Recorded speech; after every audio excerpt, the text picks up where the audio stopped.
morning. Welcome to Standard 10 Economics class. In the previous video, we have learnt about demand. I just introduced you to the law of demand.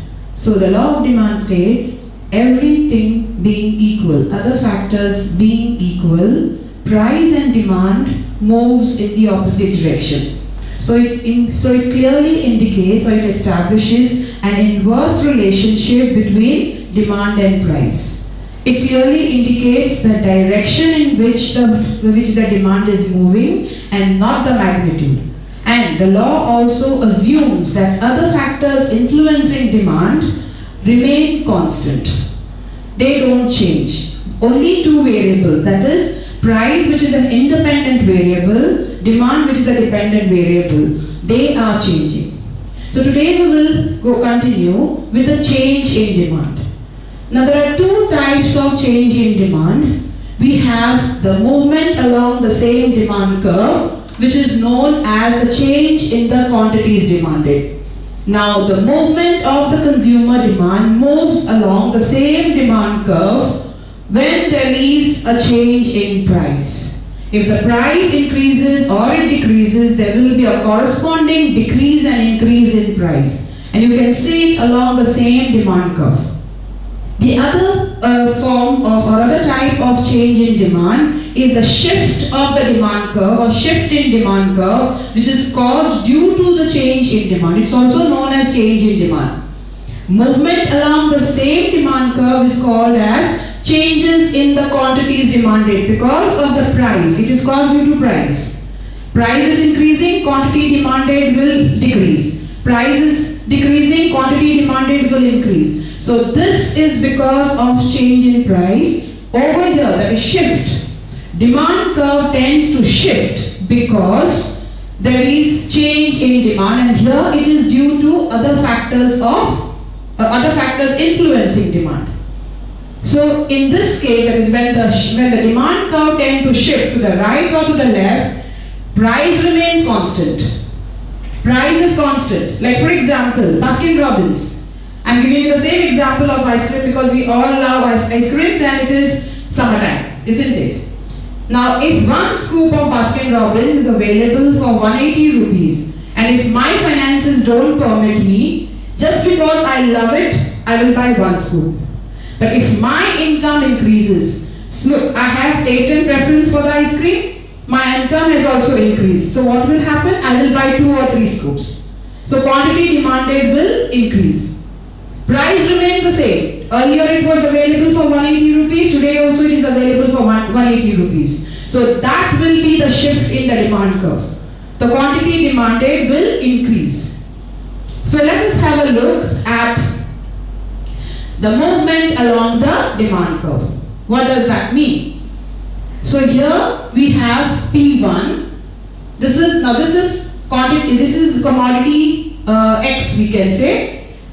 When commodity X is available for P1, price P1, the quantity demanded is Q2. Now this is your x-axis, this is your y-axis. X-axis is representing quantity demanded, y-axis is representing the price. So this is a demand curve of coffee. Okay, the commodity here is coffee. Now when coffee is available for P1, price P1, quantity demanded is Q1. But now you can see that there is a rise in the price of coffee. It is P2. So what will happen? The law of demand. Price and demand are inverse. The relationship is inverse. When price increases, demand falls. So you can see this contraction in demand. So the consumer demand is moving upwards. When there is higher price, there will be contraction in the quantity demanded, remember that. Now, there is a fall in price. Coffee is available at a cheaper rate, P3. You can see the results over here. The quantity demanded is more. Okay, so the consumer demand will now move downwards and that will lead to expansion in the quantity demanded. So, the change in demand here, it is the quantities demanded. To say change in quantity demanded, you can see the movement of the demand along the same demand curve. When the demand moves downwards, it results in expansion of your demand. When it is moving upwards due to increase in price, when the demand moves upwards, it is contraction in demand due to fall in price. When the demand expands, the demand will move downwards. So, as far as movement along the demand curve or changes in the quantity demanded is concerned, demand will either expand or it will contract. So movement along the demand curve causes expansion, that is moving downwards, contraction in demand moving upwards. Now let us have a look at the next. The shift of the demand curve, which is actually the shift in the demand curve, which is actually known as the changes in demand. Here you can see the actual change in demand. Just pay attention to this diagram over here. So this is a demand curve. X-axis quantity, Y-axis price. You can see the original demand. D1 is the original demand curve of the commodity. Now you can see price is constant. I told you this happens. Shift in the demand curve happens, or it is caused by the change in the other factors determining demand or influencing demand, not because of price. Price remains constant here. Baskin Robbins, I give an example. When my earnings were little, the scoop was available for 180 rupees. Now that my earnings have increased, it is available for 180 rupees, but now I have the affordability to buy 3 or 4 scoops. So that will result in the shift. When you are buying more at the same price, when you buy more, the quantity demanded is more, that will cause the demand curve to shift to the right hand side or outwards, and that is called as increase in demand.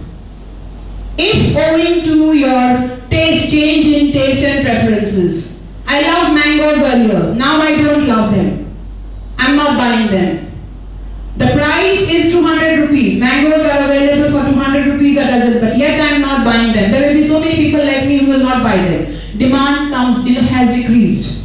So in that case, the demand curve will shift left hand side, inwards. That is decrease in demand. So you can see the demand curve actually shifting either outwards or to the right hand side, or inwards to the left hand side. So outward shift is called as the increase in demand. Inward shift is called as the decrease in demand. So remember, 2 types of changes in demand. First, movement along the demand curve, which causes expansion in demand, contraction in demand. And then shift of the demand curve, which is also known as change in demand. Actually, you can see the change in demand here. So the change in demand or shift in the demand curve causes increase in demand, decrease in demand. Now movement along the demand curve, it is caused because of change in price. Increase in price, decrease in demand. Decrease in price, increase in demand. That is why consumer demand is moving along the same demand curve, either upwards or downwards. Expansion, contraction. I hope I have made myself clear. Second, shift. Outwards, increase. Inward, decrease. So this is all about the shift, this is all about the change in demand. Now let us check out what is elasticity of demand. I want all of you to have a good look at this picture. You can take a rubber band at home and try this. When you pull a rubber band, when you are exerting pressure, you will see the rubber band is responding to your pressure, isn't it? That's exactly what elasticity of demand is all about. The law of demand clearly indicates that other factors influencing demand remains constant, but the 2 variables, price and demand, they are moving in opposite directions. They know the law is establishing an inverse relationship between demand and price. Isn't it? We have learned about this.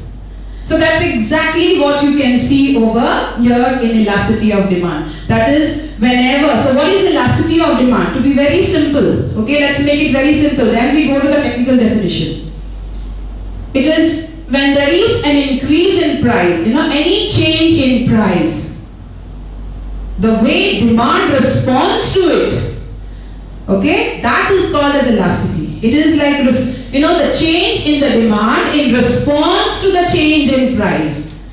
If there is, like say for example, necessities. We need wheat flour, we require rice, we need vegetables, to meet our day-to-day requirements.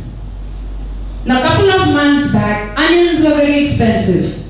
Now, some of us who thought that onions are not indispensable in their cooking, they gave up.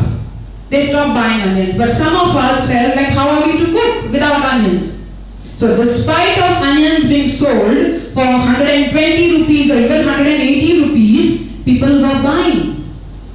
So, what does that indicate? When the price has increased, at the same time you could see that there was a small, very little drop in demand.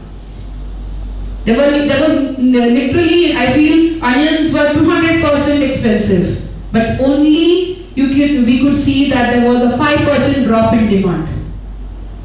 It's because it is a necessity. It is required. So that is called as elastic, relatively elastic demand. On the other hand, things like your luxuries, your gold jewelry, or your consumer durable products like your fridge and refrigerator, air conditioners, okay, car. If the prices of these commodities increase, then you can see the impact on the quantities demanded. It will fall drastically. So when there is 10% increase in the price of a car, you can see people will stop buying. There can be 20% fall in the demand. So that is called as relatively elastic demand. So now let's talk about the definition of demand here. I told you, just remember one thing. When you are pulling the elastic, when you are pulling the rubber band will respond to your pressure. It's the same thing. When the price is changing, the demand is also responding to that change in price. So that percentage change in price causes a percentage change in demand. So it is a response. The response of percentage change in demand due to the change in price is elasticity of demand.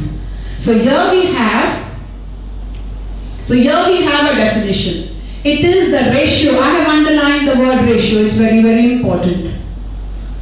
It is the ratio between the percentage change in the demand to the percentage change in price. Now let me just brief you that it was Alfred Marshall. He was the first economist to develop the concept of price elasticity of demand. And mathematically, price elasticity of demand is expressed as percentage change in demand for the goods divided by percentage change in price for the goods. Now, in order to find or to arrive at the percentage change, how will you find that? This is the formula. The triangle here indicates change. So, it is change in quantity demanded divided by original quantity multiplied by 100 will give you percentage change in demand. Now, in order to arrive at the percentage change in price for goods, the formula is here. Change in price divided by price, original price, multiplied by 100. Okay? So, you have to find the percentage change in price and percentage change in quantity demanded. And then, when you arrive at the figures, those figures will have to be substituted, and then you will arrive at the elasticity of demand. I have already introduced you to the definition of elasticity of demand. It is a ratio of change in demand to change in price. Okay, now we can identify elasticity of demand along various points on the demand curve. I have a diagram for you here. Okay, so This, as usual, we know. X-axis indicate the quantities demanded. Y-axis represent the price of the commodity. Now, when the commodity is available for price P, okay, the quantity demanded would be Q. Just have a look at that. So here, price and quantity demanded, the change in price, the change in price and the change in quantity demanded is one and the same. There is no difference. If there is 10% increase in price, there will be 10% increase or decrease in demand. So when both of them are the same. So in this case, price elasticity of demand is equal to 1. So that's the midpoint. So we can identify the midpoint on the demand curve as elasticity of demand is equal to 1. And that's called as the unit elastic. That is unit elastic. So price, the demand here is unit elastic. Now, when the price will move or it will increase to P1, okay, it is increasing to P1, so we can say 10% increase. Now the price has increased by 10%. You can see the impact here. There is 20% fall in demand. From the original one here, you can see there is 20% fall in demand. So what does that mean? So this point here is elasticity of demand is greater than 1, which is relatively elastic. It is relatively elastic. Okay, that is necessities. Sorry, this is consumer durables. Okay? So if the price of refrigerator increases, then people will not buy, they will wait for some time. That is elastic. So the response of demand to change in price. Now when the price falls by 10%, P2. Okay? So here the quantity demand, these are necessities. Even if the price has decreased here, you can see there is only 4% increase in demand, not much. So we can say that elasticity of demand is less than 1, which is relatively inelastic. Okay, the change in demand, okay, change in demand is not responding too much to the change in price. Over here, elastic is the response of demand to the change in price is much greater. In this case, it is very little. So relatively elastic, relatively inelastic. And then this point over here, you can see the price has increased. Okay, with this increase in price, the demand is perfectly elastic. That means demand will fall drastically or to infinity. You don't ask where it will go.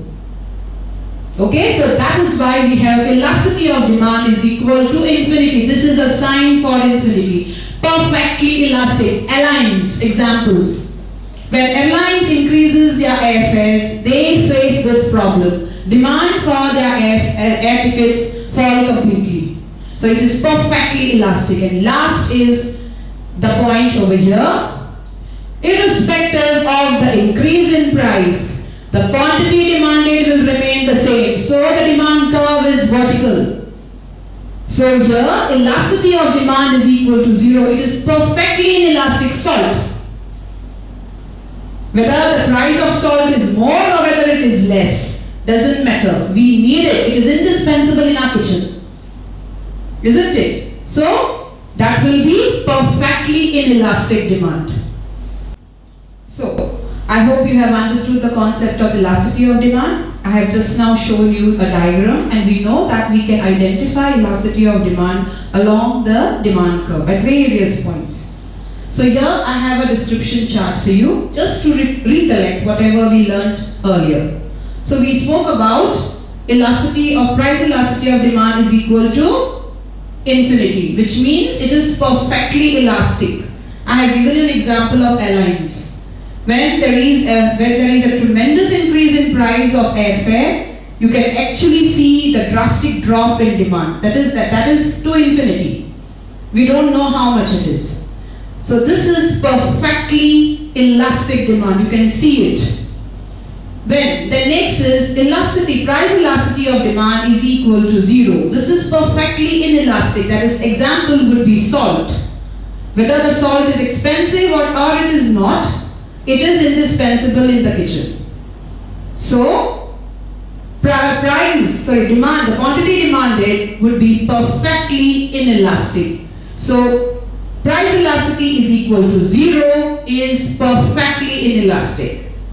Then we have price elasticity is greater than 1. I told you about consumer durable products. You can see the impact on demand when the price increases. When there is tremendous increase in price of refrigerators or any other consumer durable product or any non-conventional product which is not so important for survival, you can see a drastic fall, a very great fall in demand. So that is relatively elastic demand. On the other hand, we have price elasticity of demand less than 1. That is for our necessities. Even if there is a slight increase in price, then you can see a small margin, very small margin of increase or decrease in quantities demanded. So that is relatively inelastic demand. And last we have the unitary elastic, where the change in demand and change in price are one and the same. Now let us have a look at the slope of the demand curve. What exactly happens to the slope of the demand curve at various degrees or types of elasticity?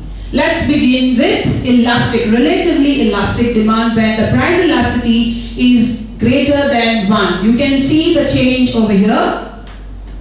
You can see when there is 10% increase in price, there will be 20% fall in demand for consumer durable products. 10% increase in price, 20% fall in demand.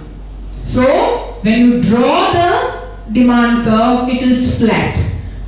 You have to understand that the slope of the demand curve at various elasticity of demand is very, very important. Okay, so we have the flat demand curve. Demand curve is sloping here. You can see the slope, it is flat. Now let's move on to the next. This is elasticity of demand is less than 1, which is inelastic, relatively inelastic. 10% increase in price, 4% decrease in demand. Just 4%. Like onions were very expensive. Most of them were buying it. Mangoes, very expensive. Most of them are buying it. Handful of them not buying it. That is 4%. So you can see the demand curve sloping over here. It is steep. So just compare it. A flat demand curve when elasticity of demand is greater than 1. A steep demand curve when elasticity of demand is less than 1. Then you have the unit elastic, where the change in demand and change in price is the same. You can see it over here. 10% increase in demand, 10% decrease, 10% increase in price, 10% decrease in demand. Isn't it? So, see how the demand curve is sloping. This is called as rectangular, perfect rectangular hyperbola. So when you're drawing this, you have to make sure that there has to be a distance of 2 centimeters in between the two. When you draw this curve, make sure with your scale, the distance between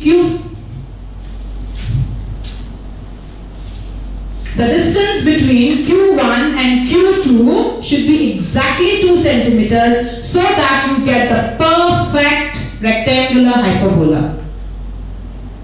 Alright, so this is your unit elastic, where it is equal to 1. Then we have the perfectly elastic airlines.